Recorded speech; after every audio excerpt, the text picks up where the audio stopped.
श्री गणेशाय नमः। माघ मास के शुक्ल पक्ष की जिया एकादशी का महात्म्य। धर्मराज युधिष्ठिर बोले, हे भगवान, अब कृपा कर माघ माह के शुक्ल पक्ष की एकादशी की कथा का वर्णन कीजिए। श्री कृष्ण जी बोले, इस एकादशी का नाम जया है। मनुष्य को काम वासना पर नियंत्रण रखना जरूरी है।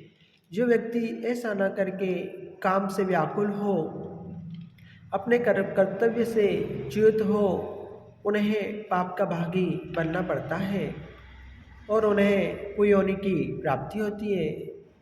इस संबंध में एक पौराणिक कथा सुनो। एक समय इंद्र देव नंदनवन में अप्सराओं का नृत्य तथा गंधर्वों का गान देख सुन रहे थे। वहाँ प्रसिद्ध गंधर्व पुष्पदंत की लड़की पुष्पवती तथा चंद्रसेन का लड़का माल्यवान भी था। दोनों ने एक दूसरे को देखा और मोहित हो गए। इंद्र ने दोनों को नाचते गाते देखा तो, लेकिन कामदेव के प्रभाव में होने से उनका कार्य त्रुटिपूर्ण पाया। दोनों की इन काम चेष्टाओं को देखकर इंद्र ने उन्हें दंड देना उचित समझा और श्राप दिया कि वे दोनों पिशाच पिशाचिनी के रूप में मर्त्यलोक में जाकर अपने दुष्कर्म का फल भोगेंगे। निदान ऐसा ही हुआ। दोनों हिमाचल पर्वत पर अपना दुखी जीवन व्यतीत करने लगे। शीत के कारण उन्हें रात्रि में निद्रा तक न आती थी। देवयोग से शुक्ल पक्ष के एकादशी के दिन अत्यंत शीत पड़ी। इस दिन उन्होंने केवल फल फूल ही खाकर ही दिन बिताया। वे दोनों महान दुख का अनुभव कर तथा अपने कर्मों का पश्चाताप करके पीपल के एक वृक्ष के नीचे रात बिताने लगे। शीत के कारण वे एक दूसरे से चिपट कर पड़े रहे, लेकिन उन्होंने अपने काम को वश में कर लिया और सारी रात जागते हुए बिताई। प्रातःकाल होने पर उन्होंने अपने पिशाच को देह से मुक्त पाया।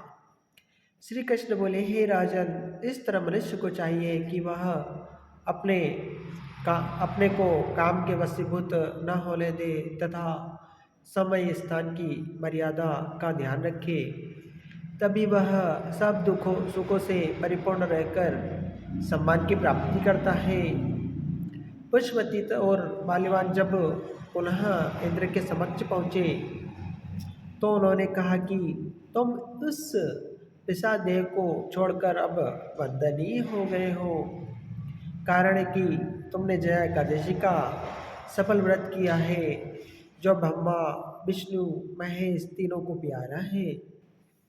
श्री कृष्ण बोले, हे राजन, जो भक्ति पूर्वक इस जया एकादशी का व्रत करते हैं वे निरोगी तथा दीर्घायु होते हैं।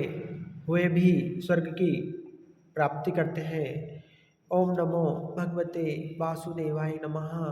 ओम कर्पूरगौरवं कर्णावतारं संसारसारं भुजगेन्द्रहारं सदा वसन्तं हृदयारविन्दे भवं भवानी सहितं नमामि।